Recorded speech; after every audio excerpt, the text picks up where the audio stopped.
Welcome back to S.WigginsTV. As always, I'm your host, Worldwide Wiggins.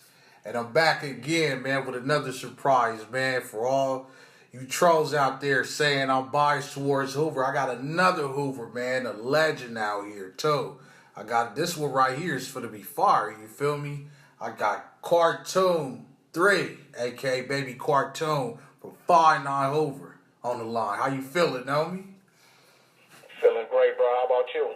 Sure, can't complain, man. You know what I'm saying? I appreciate you stopping by. Do me this favor, bro.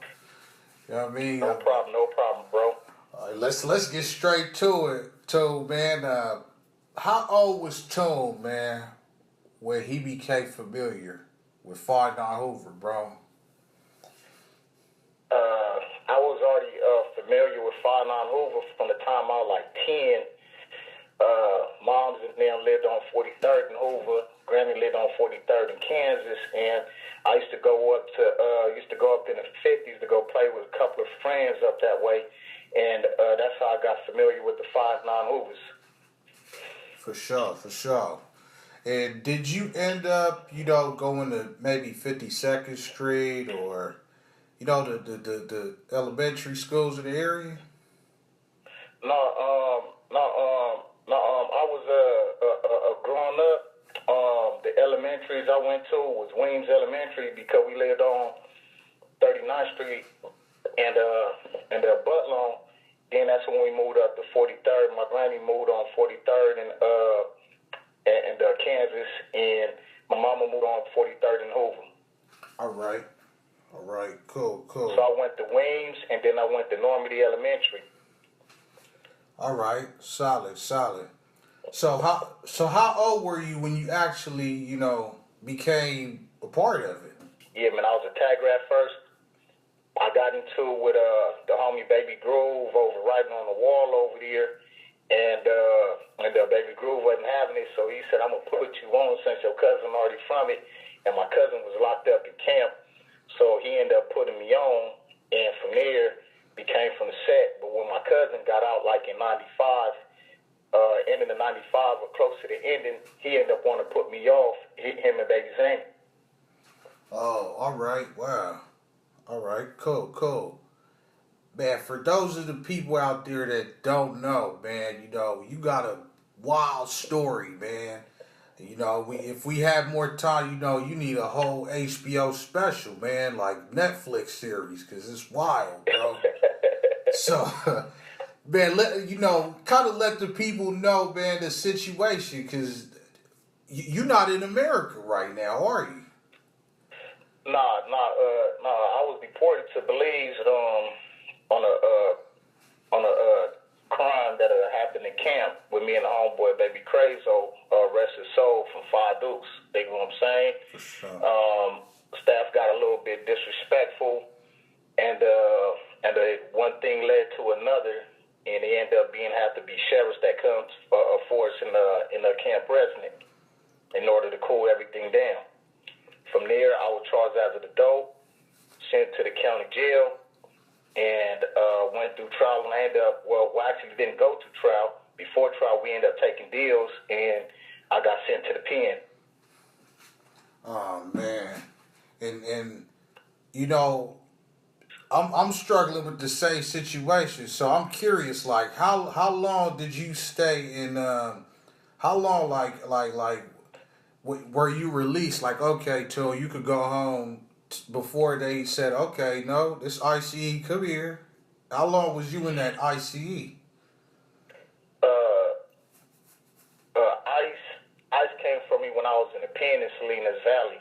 I was doing pull-ups on the bars.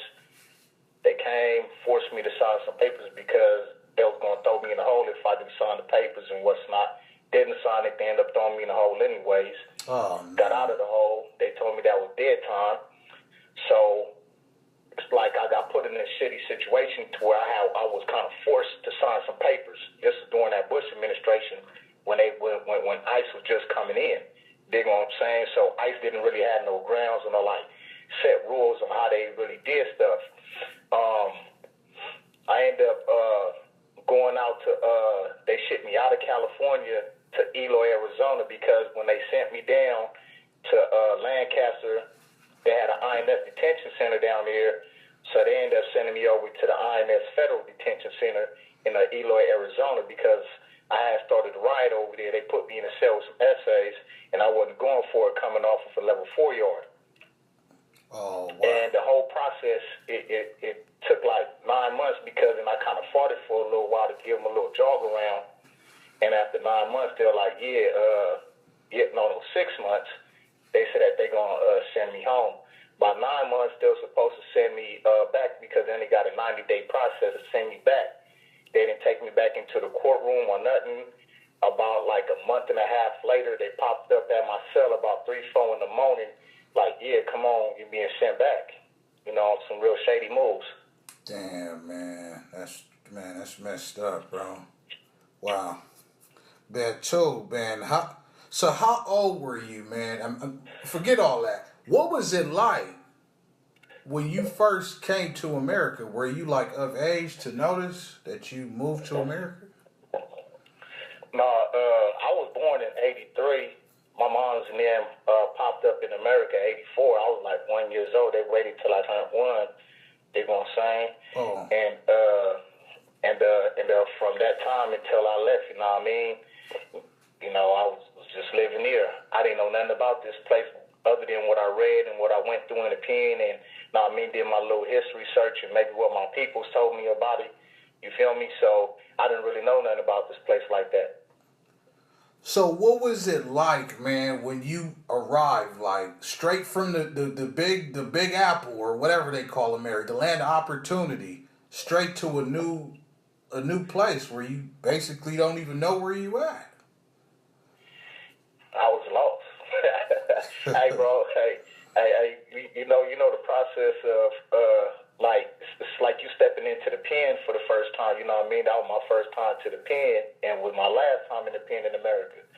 And you know what I mean? When you stepping in the pen, you stepping in the concrete jungle. You don't really know what you really getting yourself into. You know, right. You can get booked, you get hit, you get into a right, get flipped. You feel me? So. Yeah. When you're going in there, you got homies that tell you stuff that already been around, you know, but you don't really know until you experience it yourself. So when I came here, it was more like a baby. You know what I mean? Taking baby steps, have to learn everything over, have to learn people, different personalities, and shit like and stuff like that. Sorry about that. It's cool. All right. And I'm assuming you had a few family members to guide you, or not really? Nah, none at all. None at all. I was like 23 and a half. I came down here with $7,500 US dollars. That's 15,000 Belize dollars. I was basically on my own. I had a cousin that didn't like, his mind wasn't set because he didn't really do no hard time or nothing like that. You know what I'm saying? So it was kind of like me on my own trying to learn. I didn't really have no guidance. Wow. You know what? The area where 5'9", 5'2", that the whole 50s, like even some of the 30s and 40s, it's like a lot of Belizeans over there. Like, so what percentage of 5'9", is it half of y'all is Belizean, or is it, would you say like some of y'all? Oh man, the 8 balls, they all Belizean.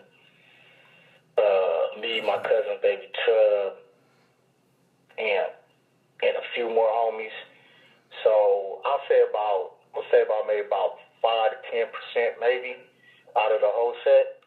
Oh, all right. Yeah. Five Deuces have Belizeans and Jamaicans. 7-4, some of my family from over here too. They got a nice percentage of Belizeans. 8 Trey the same way. 9-4 same way. I don't really know about 9 Deuce and Say Low like that, or 11 Deuce, or how many Belizeans they have, because I never ran across none from those sets, really, to be honest. All right. Oh, you know what?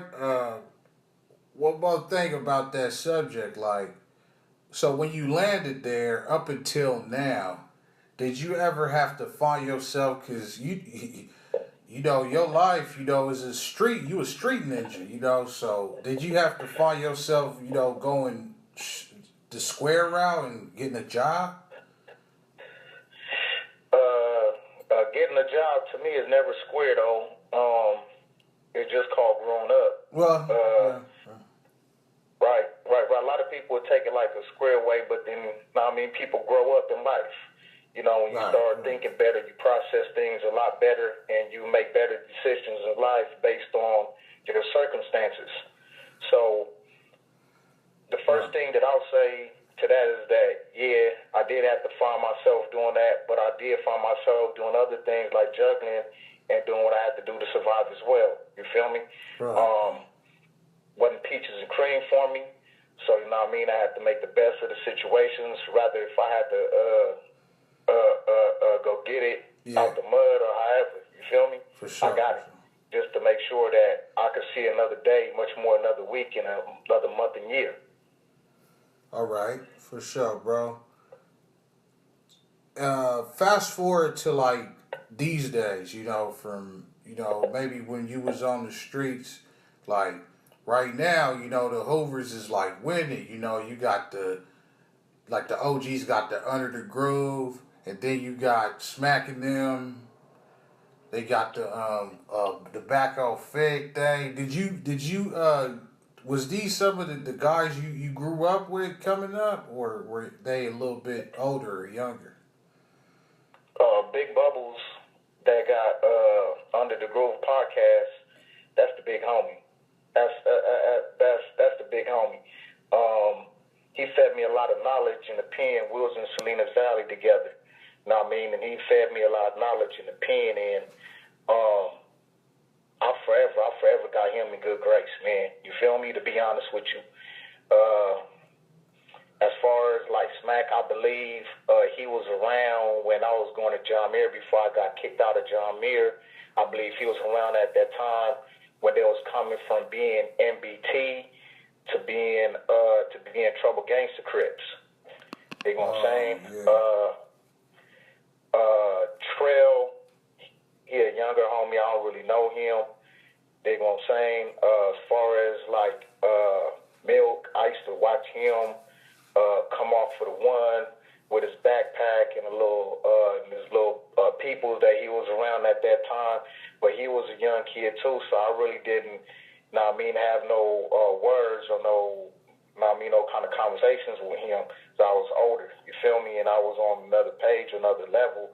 Maybe when he came to, when he started doing what he did, the respect came up out of it. For sure. Shout out to Milk too, man. He hit me up. Yeah, man. So, what about Schoolboy Q? You never like brush shoulders with him, cause out of respect, you know? No. I'm older, like I say. Maybe by the time he got put on, I was in jail, or maybe on my way to being deported, or whatever the situation may be. I don't know the year he was put on.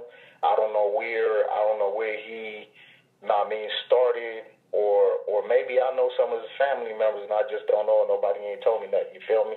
I don't try to dig into nobody's history or nothing like that. But as far as if I had or rubbed shoulders with him, never have. For sure. Do you got any music or anything coming up you want to promote?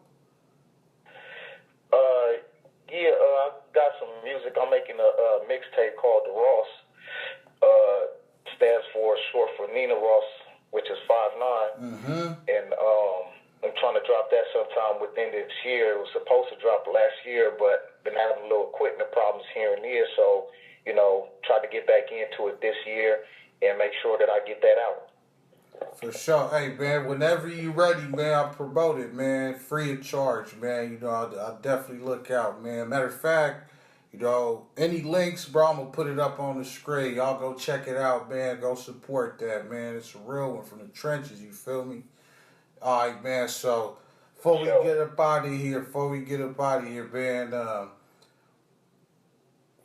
what would you say, man, to maybe a younger cartoon or maybe some of the younger homies, you know, probably living the same way you was when you was their age, or you know, some what word advice to the younger homies? Man, think straight, get your money, do right by your family.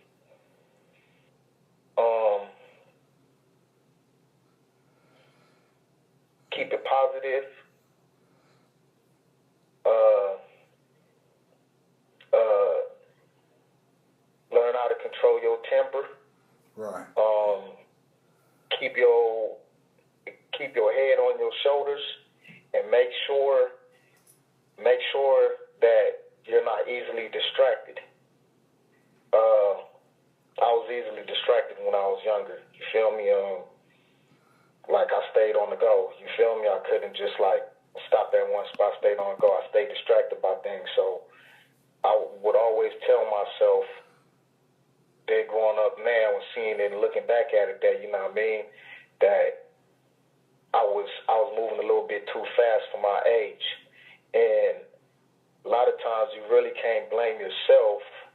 It's the environment that you grow in and the things that you see and what your people's going through that make you want to step in and help things out. And sometimes we don't take the long route. We end up taking a shorter route. And that short route is what keeps us distracted, because the money's coming fast. It's not like we paying taxes on that money or anything like that. You feel me? So that's what I'll tell myself, or that's what I'll tell the younger homies. Just not mean embrace yourself, embrace your family a whole lot more. Keep good homies in your grace, and make sure that you always righteous. For sure, man. Hey, bro. Words of wisdom to all you young ones out there, man. S.WigginsTV, cartoon, find out Hoover, sign it out. We out of here.